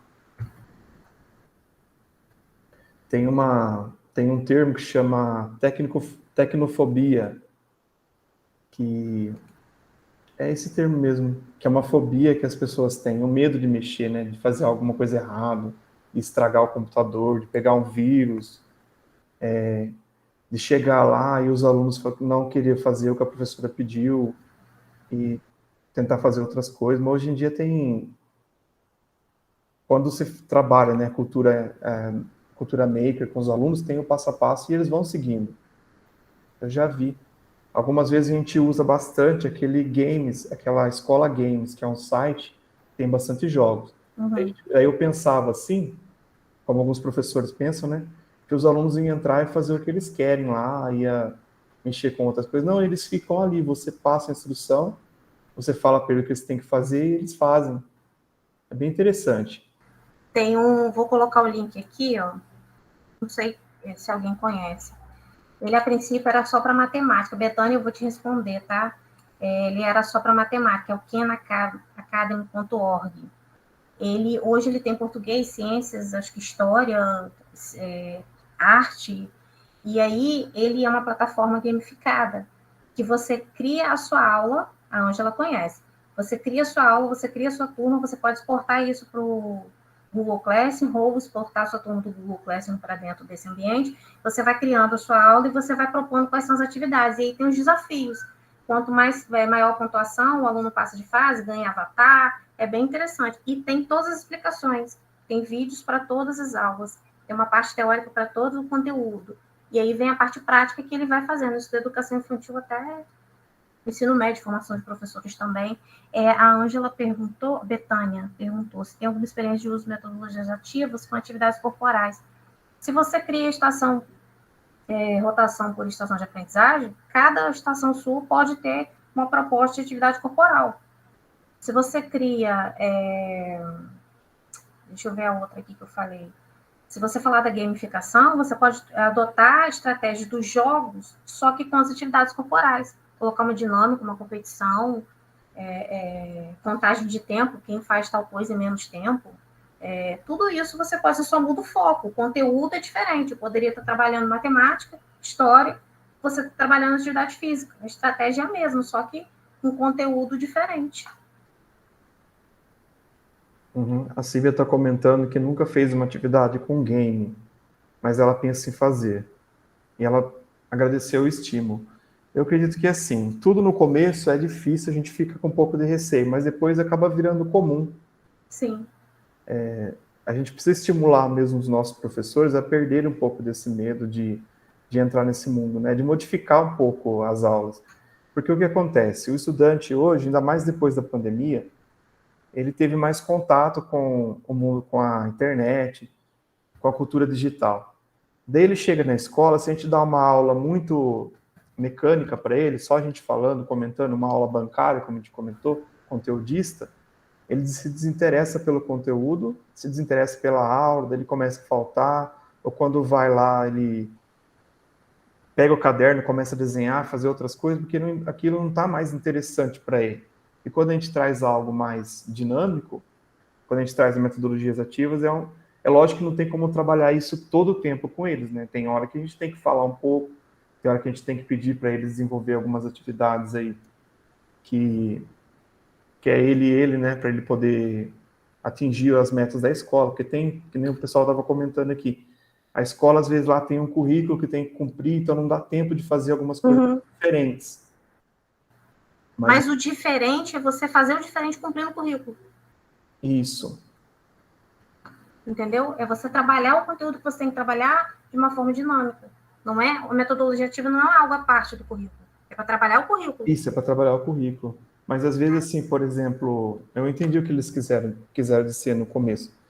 É que às vezes tem tanta coisa para passar que não dá tempo de ficar criando, assim, tantas atividades diferenciadas, né? A gente acaba passando o tradicional para poder dar conta daquele conteúdo. Mas acaba cansando as crianças. Então, a metodologias ativas, ela entra nessa parte mesmo, para fazer o estudante se tornar mais ativo e se interessar mais pelas aulas. Né? O Moran fala muito disso, que nós precisamos transformar as escolas, transformar nossos ambientes. Quando você fala daquela metodologia de estações, é interessante porque tira aquela sala de aula daquela forma tradicional, de cadeiras enfileiradas, né? Você coloca estações, divide em grupos, as crianças, elas mesmas começam a ver se o outro já terminou, se o outro fez certo, né? Eles mesmos começam a corrigir as atividades. É interessante isso daí. A gente fica como, o professor acaba ficando como mediador. Exato. E os alunos acabam sendo protagonistas das próprias aprendizagens. Verdade.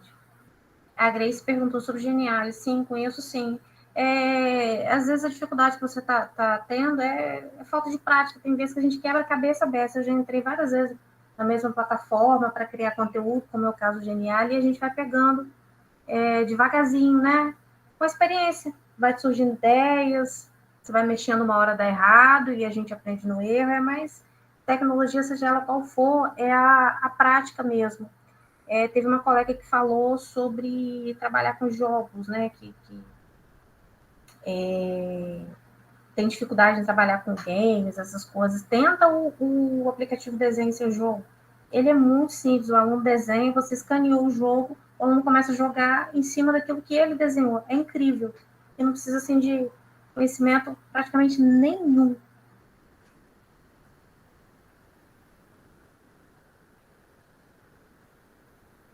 Renata perguntou assim, como motivar e engajar nossos estudantes a participarem dessa estratégia? Eu ouvi de aluno que ele preferia que o professor explicasse a matéria. Mas as metodologias ativas não é que o professor não explica a matéria. A abordagem é do professor. Só que o aluno precisa construir algo nesse sentido, né? Porque o professor explica a matéria. O aluno, se ele está se colocando assim, ele prefere decorar e amanhã ele já nem sabe mais o que ele aprendeu. Então, como o nosso foco é a aprendizagem, e a gente sabe que é um processo ativo, a gente não deixa de tomar o lugar de explicar, de conduzir, de mediar, mas esse conhecimento ele precisa ser colocado em prática, é isso que propõe a Base Nacional, né? O desenvolvimento de habilidades a partir dessa explicação, por exemplo, que o professor dá, desse conteúdo, dessa abordagem, dessas questões que existem no currículo, só que as metodologias, elas são estratégias, como você poderia adotar qualquer uma outra dentro da realidade que te favorece, que te permite, né? Nem tudo dá para a gente fazer em todas as realidades, né?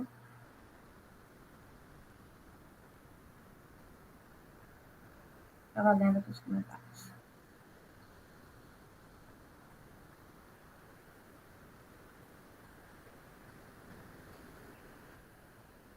A Márcia colocou, sou professora de escola pública no Rio de Janeiro, em São Gonçalo, nossas escolas não têm internet. É o caso da minha também. Nem computadores, é o caso da minha. Os alunos possuem celular, então fica tudo muito restrito, sim. Por isso eu propus no início a gente falar de metodologias ativas também sem as tecnologias, né? A gente fazer um movimento estratégico, independente das tecnologias, mas a gente também não pode deixar de lutar por elas, brigar para que tenha. Prever isso no planejamento, cobrar isso de alguma forma. Eu cobro muito, eu falo muito, né? Porque a gente não pode ficar só dando um jeitinho de trabalhar assim, assado, sabendo que o mundo evoluiu e a escola está lá atrás ainda, a estrutura física está lá atrás ainda. Mas a gente vai tentando criar um ritmo diferente, né? Mas, enfim. É tudo questão de cultura, né, professora? Eu sou formado em filosofia, eu já dei aula de filosofia por mais de 15 anos. Agora eu estou com as crianças menores, mas eu dei aula no ensino médio. E já passei por algumas escolas. Então, a maneira de ensinar filosofia é diferente. A gente forma as crianças em grupo, divide com eles, dá alguns temas e debate os temas com eles. E às vezes a gente chegava em algumas escolas assim que os pais reclamavam.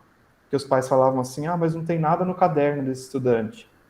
Meu filho, o que meu filho está aprendendo na escola que no caderno dele na aula de filosofia está vazio? Porque muitas vezes a comunidade, os pais, até a própria direção da escola, acredita que o aluno teve aula se o caderno dele estiver cheio.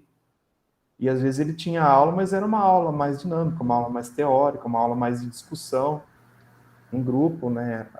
Sempre é lógico que tem um produto final, a gente pede para eles escreverem um texto, responder algumas questões, mas é uma maneira de trabalhar em grupo, que é uma maneira, assim, que algumas disciplinas fazem, as de humanas principalmente, que muitas vezes não são bem aceitas, porque os pais pensam que a ideia geral é conteúdo cada vez mais no caderno. É uma questão cultural mesmo. Questão cultural, questão da avaliação também. Quando você avalia de uma maneira, por exemplo, quando você observa mais estudantes, onde você conversa, vê se ele aprendeu. Muitas vezes os pais não querem, eles querem ver a prova escrita com a nota do aluno na prova. Se não tiver essa prova escrita, que prepara eles para alguns vestibulares, né? Para a comunidade, às vezes, não está muito bom. Então, é tudo questão cultural e questão de estar mostrando para as famílias também como que funciona, que o aluno está aprendendo. Sim. Por isso a gente não consegue, nunca vai conseguir em realidade nenhuma, você trabalhar o tempo todo com metodologias ativas, o tempo todo. Você vai ter um momento que você vai ter que parar, sintetizar, formalizar esse conhecimento e, né, esse aluno ser avaliado de uma forma também tradicional, porque você vai corresponder, você precisa corresponder às demandas dos pais, muitas vezes da gestão da escola, da gestão em termos de secretaria, de sistema, que eles também cobram que tenha que ter aquela parte formal, né? E a gente também tem que reconhecer que o aluno, por mais que as metodologias ativas, elas são estratégias para você fazer com que o aluno desenvolva habilidades para ele viver na sociedade, resolver problemas, ser mais crítico, ser ético, mas só que você precisa reconhecer que também o processo de ensino, ele precisa capacitar esse estudante, porque ele lá na frente vai fazer um vestibular, um concurso público, uma prova de um processo seletivo, que vai ser também daquele molde tradicional. Então, a gente nunca pode fugir, né? A gente não abre mão totalmente do que é formal, do que é tradicional, do que é cultural ainda, para você ser totalmente inovador, porque senão a gente acaba caindo no fracasso, né? A gente tem que ter um certo jogo de cintura.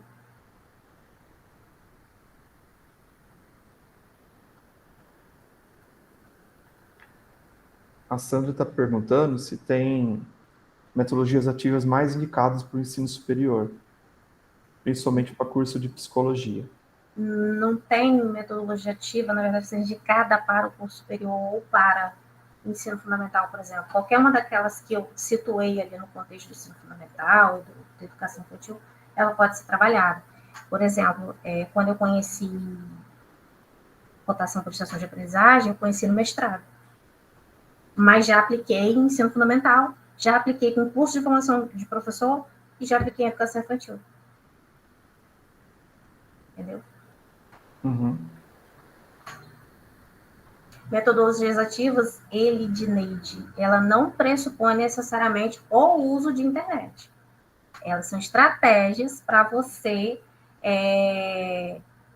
criar um movimento de aprendizagem ali ativa dos alunos, a mão na massa. Se você trabalha 3 momentos pedagógicos, você trabalha a metodologia dos 3 Qs, você trabalha a rotação para estação de aprendizagem, se você usa estratégia, não necessariamente o jogo, mas a característica do jogo dentro da sua sala, ou se você trabalha a aprendizagem baseada em jogos, não necessariamente jogo digital, tudo isso é metodologia ativa, independente de você ter a tecnologia, porque a maioria das escolas, infelizmente, não tem internet, a minha é uma. Eu falo, infelizmente, com conhecimento de causa. Tem uma atividade antiga que a gente fazia, que são os seminários. E até hoje as professoras usam seminários. É interessante jogar algum tema para os alunos e pedir para eles pesquisarem, e depois pedir para eles trazerem na aula. Você quer ver uma coisa interessante para a EJA? Estudo de caso. É uma metodologia. Se você está trabalhando com a EJA, e a gente está falando de um público diferente do ensino fundamental, né? A gente está falando de um público adulto, né? Na maioria das vezes trabalha, que tem uma outra experiência fora da vida da escola, do espaço institucional. Você traz um estudo de caso, você quer debater, sei lá, um problema aí da sociedade, sei lá, de saúde coletiva, seja do que for. Você traz um estudo de caso, você traz uma experiência, você traz uma fonte de referência que aconteceu lá, não sei aonde, tal coisa, você trazer isso para discussão Dali você vai trabalhar a cultura, a história, a geografia, a língua portuguesa, a produção de texto, enfim. O aplicativo desenha seu jogo. Então, o estudo de caso ele é muito rico nesse sentido, no sentido de você trazer discussões e você depois colocar isso no papel de várias formas. É uma coisa muito interessante para a EJA, por exemplo, estudo de caso para a área de psicologia. Você trazer um estudo de caso de algo que você esteja estudando dentro de uma teoria ali da psicologia, e você discutir isso e elencar com a teoria, com as ideias que tem, com as experiências que tem, também é riquíssimo para o ensino superior, no caso de quem perguntou aí especificamente da psicologia.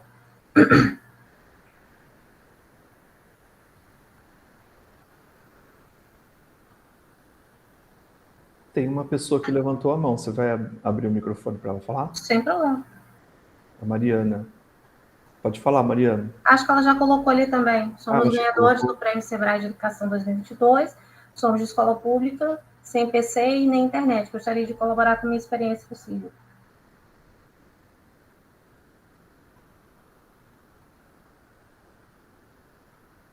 Então, acho que é isso daí. Tem mais alguém? Gostaria de fazer mais alguma pergunta?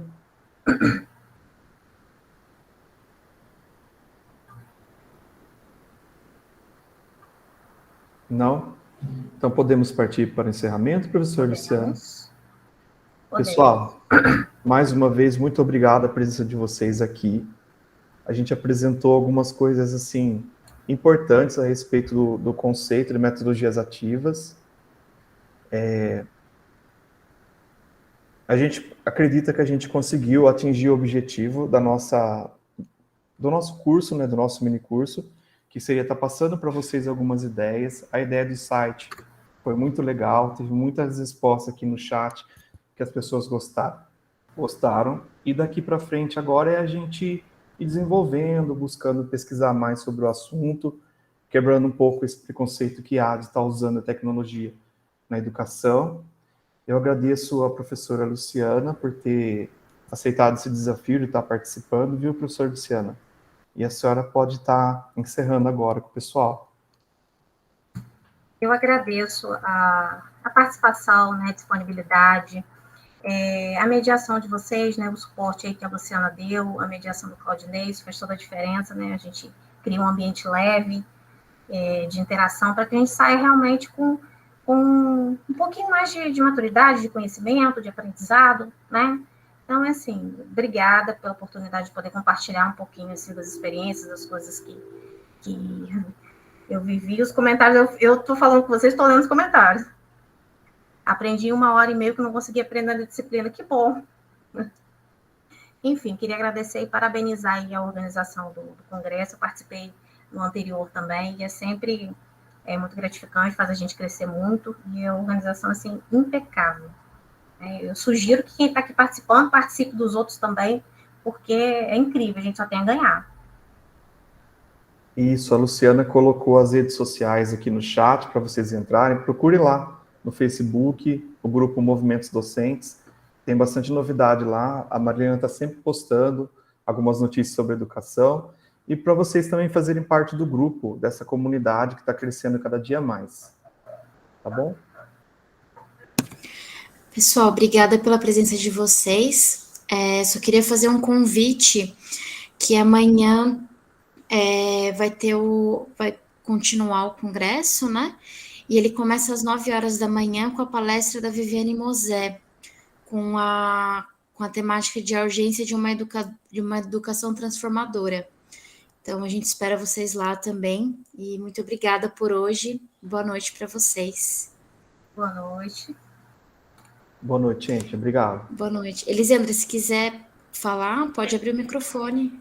Boa noite. Eu só queria saber, esse grupo do Movimento Docente, é no Instagram, no Telegram, aonde que eu posso encontrar? Quer mais? Mais um pouco? Esse grupo, Elisandra, você pode tirar essa dúvida pelo e-mail do próprio congresso. Eu vou mandar aqui para você no chat, e aí você consegue ter mais informações por lá, tudo bem? Tudo bem. Obrigada. Olha, o grupo Movimentos Docentes, ele faz parte da Unifesp, o grupo de estudos. Mas o que eu comentei agora é as nossas páginas que a gente tem no Facebook, no Instagram. Aí vocês podem fazer parte lá e ficar sabendo dos eventos, que tem eventos que são semanais, que acontecem durante a semana. Muito obrigada. Tá bom?